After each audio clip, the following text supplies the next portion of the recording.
Hello all, welcome back to my kitchen. నాకేమో పులిహోర తినాలి అని చెప్పేసి క్రేవింగ్ అనిపించింది అనమాట. పులిహోర విత్ పొటాటో కర్రీ సూపర్ ఉంటుంది కదా కాంబినేషన్. సో నేనైతే అన్ని ప్రిపేర్ చేసుకుంటున్నాను. ఫస్ట్ పొటాటోని కుక్కర్లో పెట్టేసి బాయిల్ చేసుకుంటున్నాను అనమాట. ఈలోపు పవన్ వచ్చేసి పొటాటో కర్రీ నేను చేస్తాను, నువ్వు పులిహోర చేసుకో అని చెప్పాడు అనమాట. నేను పులిహోర కోసం అన్నీ రెడీ చేసుకొని ఉంచుకున్నాను. మీరే చూసేయండి పులిహోర ఎలా ప్రిపేర్ చేస్తున్నాను.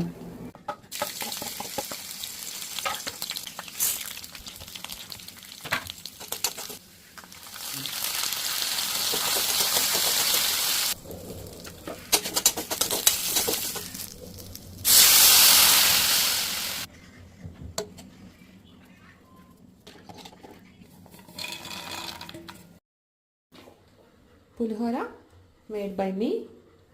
ఇది పొటాటో కుర్మా అంట, made by Pavan. I don't know if it is kurma or not. Taste అయితే కుర్మాలానే ఉంది.